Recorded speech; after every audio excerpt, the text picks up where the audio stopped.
तो हम लोग बाहर क्या बना पाएंगे? यहाँ बना नहीं पा रहे तो बाहर जाके क्या बनाएंगे? कितना पैसा दे रही है सरकार हम लोगों को उठने का? कितना दे रही है आप 15 बताओ? लाख 15 लाख में क्या होगा? 15 लाख तो हम लोग यहाँ पे कमा लेंगे। हाँ। फिर हमें 40-50 लाख रुपए देना चाहिए, जो पेट में बच्चा है ना उसका भी देना चाहिए, क्योंकि वो आ रहा है ना संसार में, जीवन मतलब धरती में वो आ रहा है। अगर हमें लोगों को भर दे देंगे आप पैसा, वो आ रहा है जो दुनिया में आ रहा है उसका क्या होगा? नमस्कार, आप देख रहे हैं आजाद समाचार। मैं हूं चंद्रभान सिंह लोधी और आज हम पहुंचे हैं ये खमरिया ग्राम पंचायत का गांव है, पिड़रई पिड़रई है, पिड़रई गांव। तो यहाँ भी ये विस्थापन का मुद्दा है, उठ रहा है, क्योंकि चुनावी साल है और लोग इसका फायदा भी उठाना चाहते हैं, क्योंकि सरकार सुन नहीं रही है। ये टोटल मैं आपको बता दूं कि आदिवासी बाहुल्य गांव है और खमरिया ग्राम पंचायत का एक छोटा सा गांव है। तो इसमें जो सरकार ने दो दो जोनों में गांव बांटे हैं, एक कोर जोन, एक बफर जोन। ये गांव आता है बफर जोन में। तो अच्छा ये बताओ, आप लोगों को पता है कि आपको गांव उठ रहा हो कि नहीं उठ रहा पता तो है सर, हो? हाँ। लेकिन हम लोग तो इसमें सहमत नहीं है। हाँ। सहमत काहे नहीं है? सरकार कह रही कि 15 लाख तो हम दे रहे हैं, फिर काहे नहीं है सहमत? हम लोग इसलिए सहमत नहीं है हम्म, कि यदि हम लोग यहाँ से निकल जाएंगे हम्म।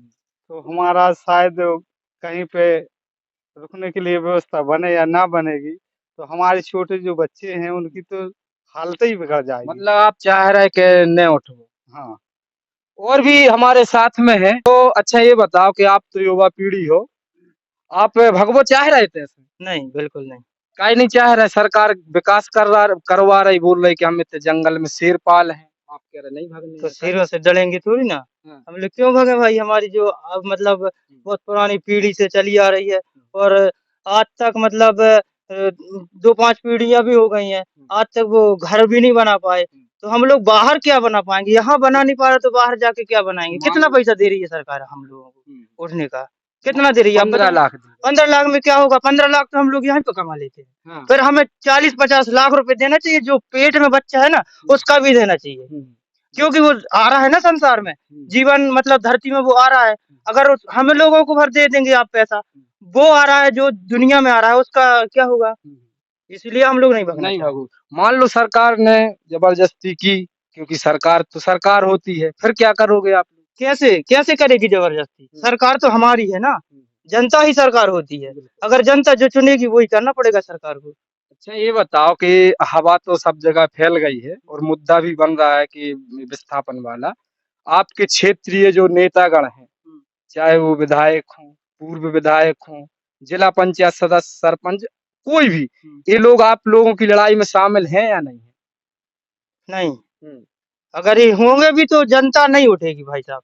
कोई भी गांव उठ जाए, पिड़री गांव नहीं उठ पाएगा। अच्छा। उनना हम लोग उठेंगे। हाँ, और रही बात कैसी, अगर साइन मतलब 80% साइन हो गए, 20% नहीं हुए, तो फिर नहीं हो पाएगा ये सब। और भी है दादा, आप भी कुछ रखें। कितने वर्ष हो गए आपको? उम्र कितनी है आपकी? अपनी हो 60 साल। 60 साल। तो 60 साल से आप इतनी रह रहे हैं? हाँ, आपके पुरखा भी इतनी हाँ, मरे हुए, इतना ही नरा भी इतनी इतना गड़ो। ही गड़ो। फिर का नौबत आ गई कि आप लोग हो भगाओ जा रहे अब इसे अब का पता काय भगा रहे। हो? सुन रहे हैं कि जो रानी दुर्गावती अभ्यारण्य है, जो इसको टाइगर रिजर्व बना दिया है, आपका गांव बफर जोन में है, यानी कि अभी नहीं उठने वाला। लेकिन आपको बता दूं कि इसके पहले 2 महीने पहले सर्रा भैंसा जो गांव है वो भी बफर जोन में थे, लेकिन वो अब उनने कोर जोन में रख दिए, तो वो उठ रहे हैं। तो आने वाले समय में आपको गांव भी उठ सकता ये का कर है कि लोग पर कोशिश तो जाइए कि नहीं उठे, और फिर पर बस हो जाए तो फिर तो भाग नहीं पा रहे, उठ नहीं पा रहे।